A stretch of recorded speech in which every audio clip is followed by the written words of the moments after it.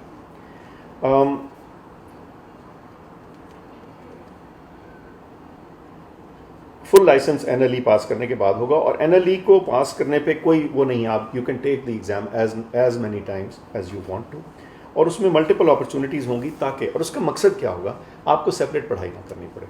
آپ نے MBBS دیا, اس کے ساتھ آگے پیچھے اس کے کلوز بائی اپرچونیٹی ہوگی to pass that exam, to take the exam, single 1 day exam and be done with it.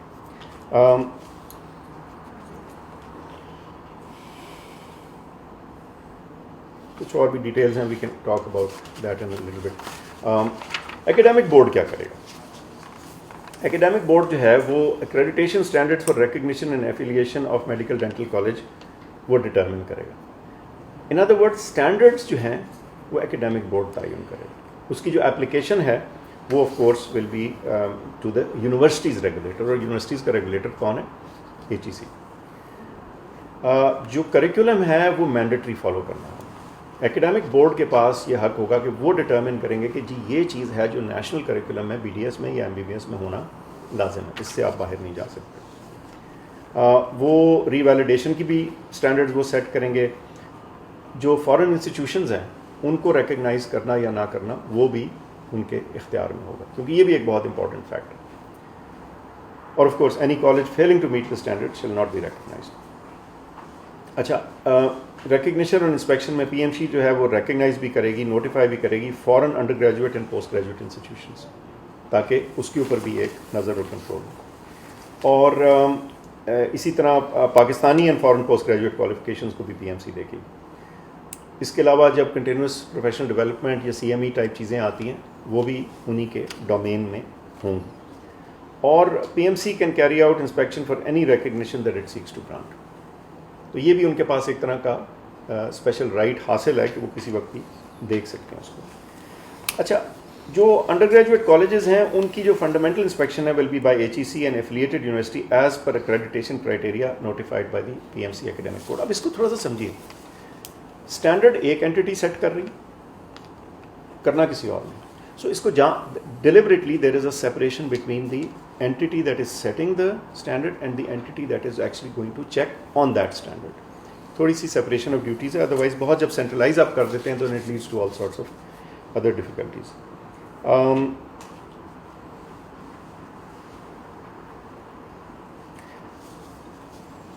So جو academic board ہے اس میں دو important representations ہیں, ہائر ایجوکیشن کمیشن کی بیکاز وہ یونیورسٹیز کا ریگولیٹر ہے, اور CPSP کی کیونکہ وہ پوسٹ گریجویٹ ایجوکیشن میں ان کا رول ہے. تو یہ دونوں پوسٹ گریجویٹ باڈیز جو ہیں یہ اس ایکیڈیمک بورڈ پہ بیٹھیں گی تاکہ وہ بتا سکیں کہ جو ہمیں پروڈکٹ چاہیے آپ سے جو تیار ہو کے آئے گی وہ اس کے بارے میں وہ ان پٹ دے سکیں. اور نیچرلی میں نے آپ کو بتایا باقی جو ہیں سارے وہ سینئر فیکلٹی ہوگی. اچھا, کسی نے یہ پوچھا کہ آپ نان جو لائسنسنگ ڈگریز ہیں وہ کیوں نہیں کر رہے تھے. جنرلی دیکھیے جو ریگولیٹر ہے لائسنشر کا, they are only interested in the qualification that allows you to practice, right. You may have an additional qualification and something else. اس کی جو ریکگنیشن ہے وہ کون عطا کرتا ہے؟ HEC.